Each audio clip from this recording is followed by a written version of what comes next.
네, 여러분 안녕하세요. 신발을 보여드리는 영상으로 시작하게 되었네요.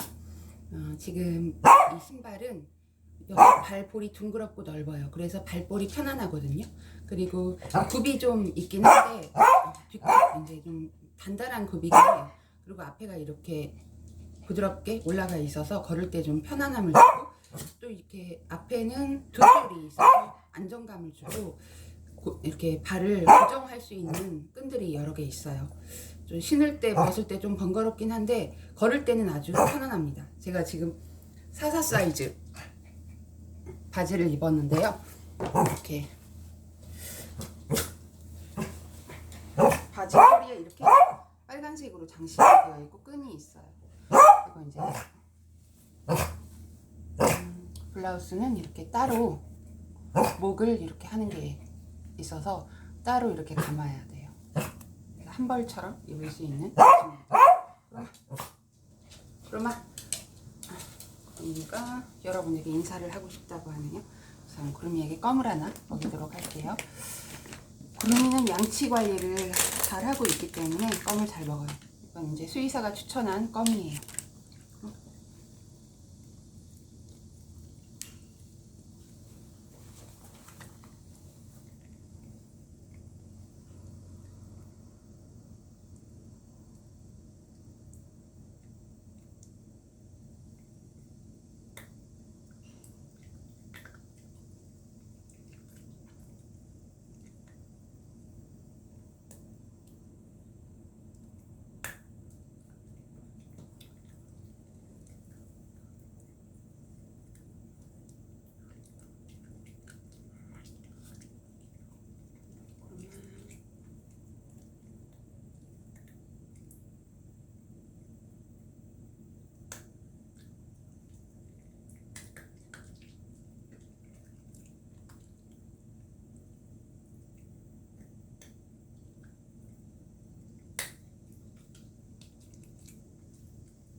좋은 분들과 좋은 시간 갖고 계시죠?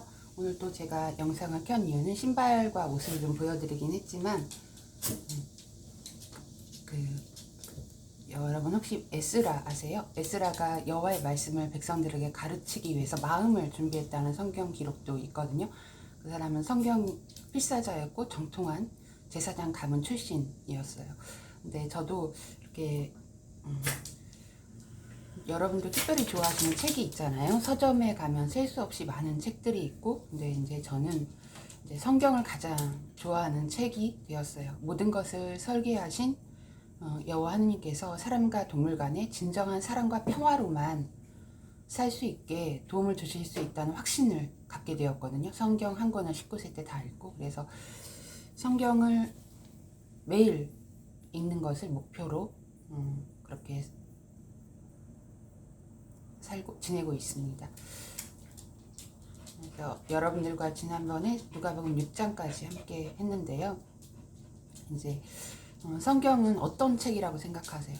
저는 이제 누군가에게 가장 소중한 편지가 될 수 있는 건 그 대상이 어떤 사람이냐에 따라 달라지잖아요. 그래서 성경은 여호와께서 사람들에게 주신 편지와 같고 가장 그렇기 때문에 소중하다고 생각해요. 그래서 이른 아침에 이제 생명을 주는 이슬처럼, 또 봄날에 모든 사람과 동물에게 생명을 주는 햇살처럼, 또 이제 어두운 밤에 밝히는 달빛처럼 우리의 마음을 다독이기도 하고 격려하기도 하고, 또 이렇게 올바른 생각과 올바른 판단을 내릴 수 있는 하느님의 지혜가 담긴 책이라고 생각하거든요. 그래서 우리가 힘들고 어려운 일이 닥쳤을 때에도 성경 한 줄 한 줄에 잠시 기대어 쉴 수 있는 그런 힘을 가지고 있다고 생각하거든요.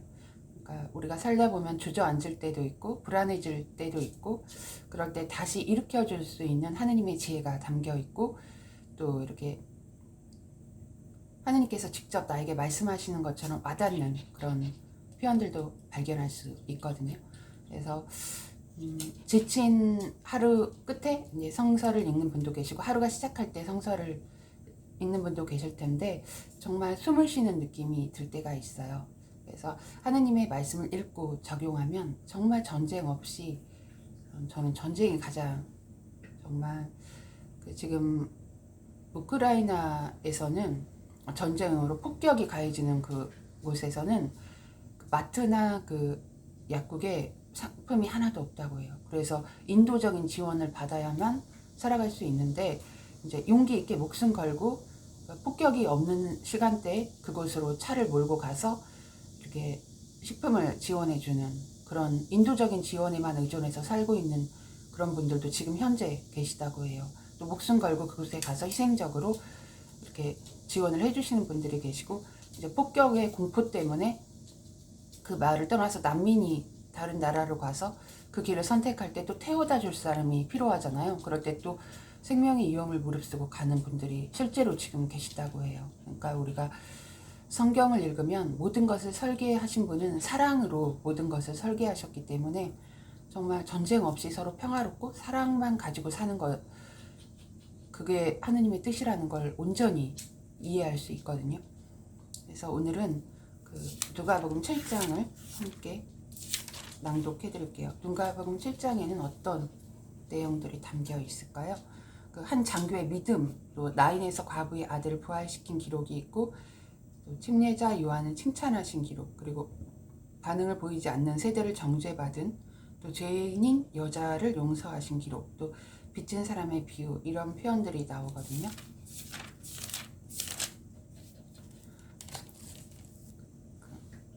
성경을 읽을 때 올바른 마음 자세로 읽는 게 중요하잖아요. 언제 어떻게 어디에서 누구에게 적용될 수 있는지, 저는 그런 점들을 생각하면서 읽거든요. 그래서 성경이 우리와 먼 책이 아니라 가까운 가장 소중한 편지라고 생각을 해요.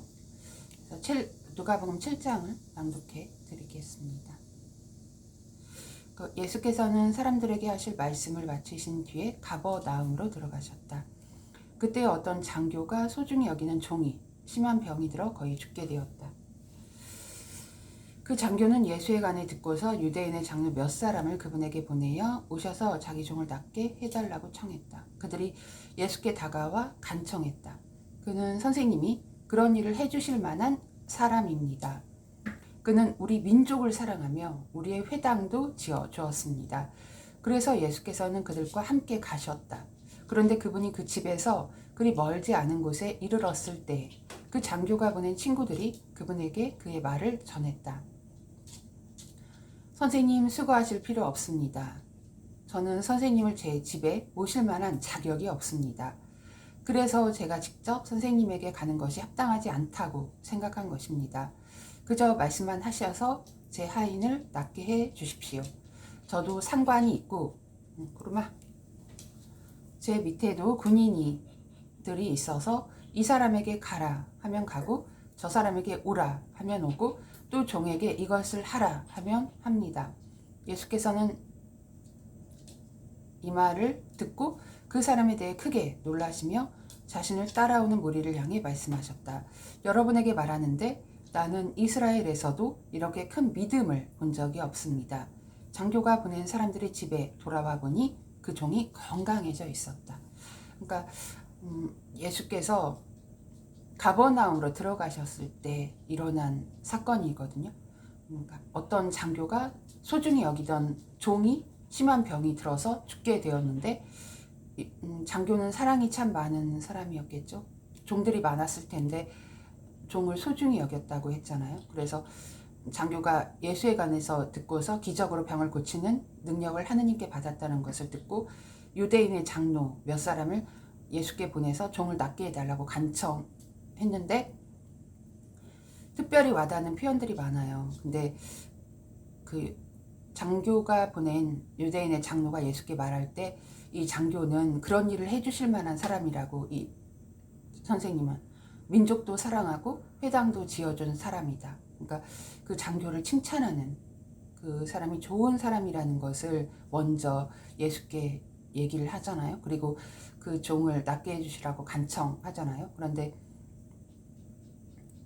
이제 장교가 보낸 친구들이 수고하실 필요 없다. 저는 선생님을 제 집에 모실 만한 자격이 없다. 이 장교가 정말 마음이 겸손했던 거예요.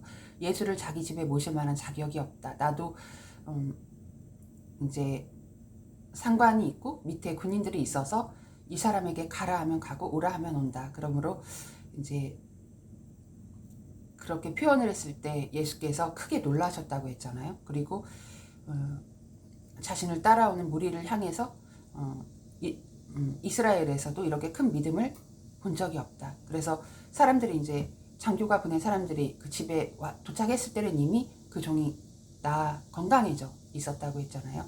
그래서 이 장교가 마음이 겸손했고 또 이렇게 장교가 보낸 장로들이 예수께 말한 걸 보면 이 사람이 정말 훌륭한 신분으로 훌륭한 태도로 살았다는 거예요.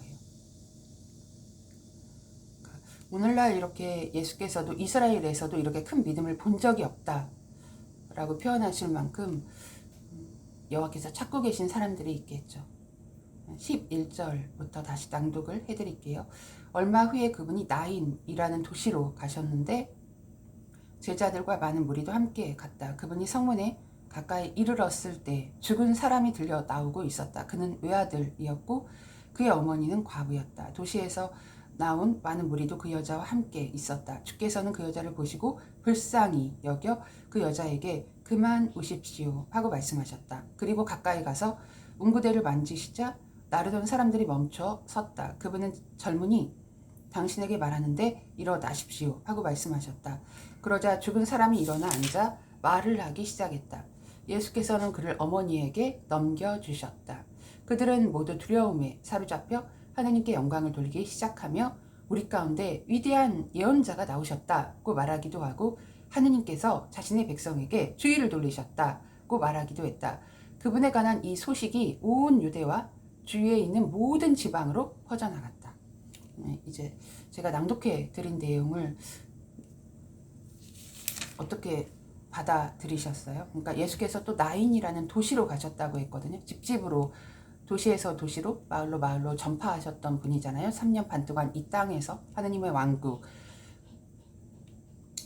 오면 병과 죽음 없이 이 땅에 평화롭게 살 거라는 그런 소식을 전파하실 때 나인이라는 도시에서 죽은 사람이 들려 나오고 있었는데 과부의 외아들이었다고 했어요. 참 불쌍한 거죠. 근데 예수께서 불쌍히 여기시고 그 젊은이 당신에게 말하는데 일어나십시오. 그래서 부활시키신 거예요. 죽은 사람을.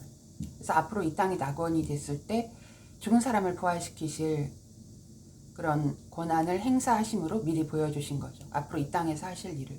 이 땅이 낙원이 되었을 때. 그래서 그분에 대한 좋은 소식이 모든 지방으로 퍼져 나갔다고 했어요. 정말 사랑과 동정심이 많은 분이죠. 그 과부의 심정을 생각해 보세요. 남편이 죽었고 외아들 딱 한 명뿐인데 아들이 죽은 거잖아요. 그런데 아들을 살려주신 거잖아요. 얼마나 행복했겠어요. 우리가 이런 죽은 사람들의 부활에 대한 이런 희망을 갖고 살면 미래가 암울하지 않잖아요. 다시 또 18절부터 낭독을 해드릴게요. 그러마? 요한의 제자들이 이 모든 일을 요한에게 알렸다. 그러자 요한은 자기 제자 가운데 두 사람을 불러 주께 보내며 오실 분이 당신이십니까? 아니면 우리가 다른 분을 기다려야 합니까? 하고 물어보게 했다. 그 사람들이 그분에게 와서 말했다. 침례자 요한이 우리를 보내어 오실 분이 당신이십니까? 아니면 우리가 다른 분을 기다려야 합니까? 하고 물어보라고 했습니다. 그때 예수께서는 크고 작은 병과 악한 영에 시달리는 많은 사람을 고쳐주셨으며 많은 눈먼 사람이 볼 수 있게 해주셨다. 그분이 그들에게 말씀하셨다. 가서 여러분이 보고 들은 것을 요한에게 알리십시오. 눈먼 사람이 보고 저는 사람이 걸으며 나병 환자가 깨끗해지고 기먹은 사람이 들으며 죽은 사람이 일으켜지고 가난한 사람에게 좋은 소식이 전해지고 있습니다. 나로 인해 걸려 넘어지지 않는 사람은 행복합니다. 그러니까 이제 침례자 요한이 예수의 길을 먼저 앞서 나가서 준비할 거라는 그런 기록이 있었잖아요. 그 요한이 오실 분이 당신인지 아니면 다른 분을 기다려야 하는지 물어보게 했다고 했어요. 그때 이제 예수께서 크고 작은 병, 또 악한 영에 시달리는 많은 사람, 또 눈먼 사람을 볼 수 있게 해주신 이런 기적을 행하신 것들을 요한에게 알리라고 했어요. 사람들을 보내면서. 그래서 납병 환자도 깨끗하게 해주시고 가난한 사람에게 좋은 소식을 전하셨고 요한의 믿음을 강화시켜주기 위해서 요한의 질문에 이런 기적을 행하시는 기록들로 답변하게 하셨죠. 24절부터 다시 낭독을 해드릴게요. 요한이 보낸 사람들이 떠나자 예수께서는 무리에게 요한에 대해 말씀하기 시작하셨다. 여러분은 무엇을 보려고 광야에 나갔습니까? 바람에 흔들리는 갈대입니까? 아니면 무엇을 보려고 나갔습니까? 부드러운 옷을 입은 사람입니까? 아니면 화려한 옷을 입고 사치스럽게 사는 사람들은 왕궁에 있습니다. 그러면 도대체 무엇을 보려고 나갔습니까? 예언자입니까? 그렇습니다. 여러분에게 말하는데 예언자보다 훨씬 뛰어난 사람입니다. 그 사람에 대해 이렇게 기록되어 있습니다. 보라, 내가 나의 사자를 너보다 앞서 보낸다. 그가 내 앞에서 내 길을 준비할 것이다. 여러분에게 말하는데 여자에게서 태어난 사람 중에 요한보다 더 큰 인물은 없습니다. 그러나 하느님의 왕국에서는 작은 자라도 그 사람보다 더 큽니다. 이 말씀을 듣고 모든 사람과 세금 징수원들은 하느님이 의로우시다고 말했다. 그들은 요한의 침례를 받았던 것이다. 그러나 바리새인들과 율법에 정통한 자들은 그에게 침례를 받지 않고 자기들에 대한 하느님의 뜻을 무시했다. 여기까지 이제 예수께서 요한에 대해서 말씀하셨거든요. 여자에게서 태어난 사람 중에 요한보다 더 큰 인물은 없지만 왕국에서는 작은 자라도 그 사람보다 더 크다고 하셨거든요. 그러니까 요한이 왕국으로 들어갈 사람은 아니라는 거죠. 그 점을 밝혀주셨죠. 그리고 요한이 나의 사자를 너보다 앞서 보낸다. 내 앞에서 내 길을 준비할 자이다 라고 기록된 말씀으로 요한에 대해서 알려주셨고 사람들이 요한의 침례를 받았기 때문에 이런 표현으로 요한이 어떤 사람인지를 알려주셨어요. 다시 31절부터 낭독을 해드릴게요.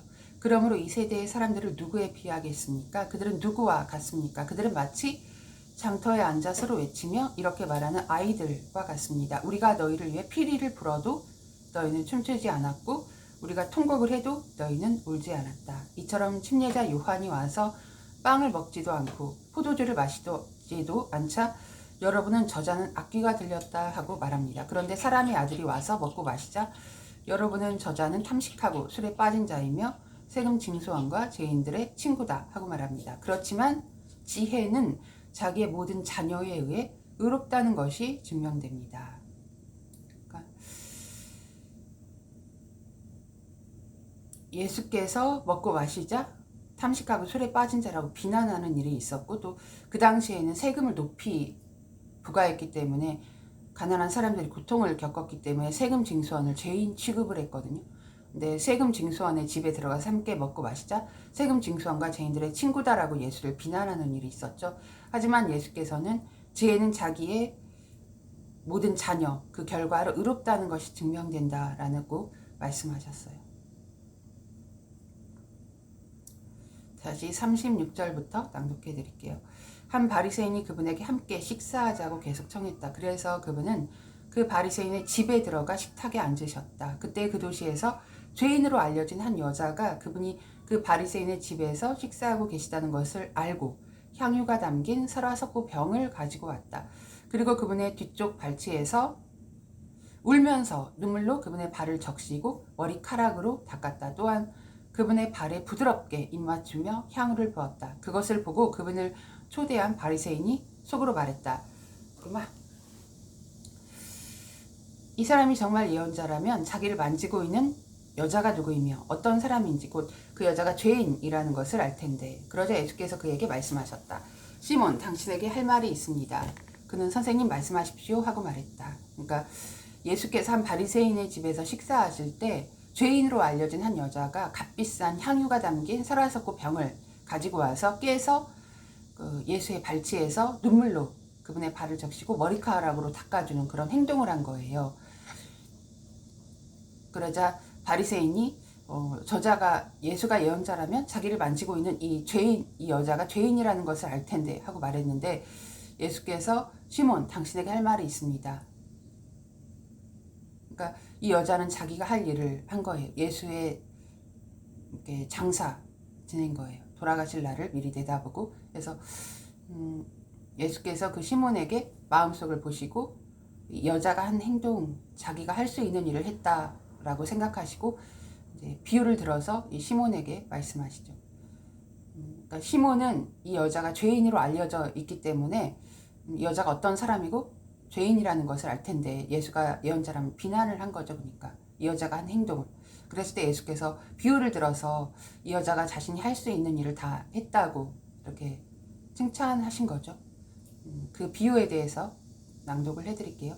어떤 채권자에게 빚진 사람 둘이 있었습니다. 한 사람은 500데나리온을, 다른 사람은 50데나리온을 빚졌습니다. 그들에게 갚을 것이 없었으므로 그는 둘 다 기꺼이 용서해 주었습니다. 그러면 그들 중 누가 그를 더 사랑하겠습니까? 시몬이 대답했다. 그에게 더 많이 용서받은 사람이라고 생각합니다. 그분은 올바로 판단했습니다. 라고 말씀하셨다. 그리고 그 여자를 돌아보시며 시몬에게 말씀하셨다. 이 여자를 보고 있습니까? 내가 당신의 집에 들어왔는데 당신은 내게 발 씻을 물도 주지 않았습니다. 그러나 이 여자는 눈물로 내 발을 적시고 머리카락으로 닦아 주었습니다.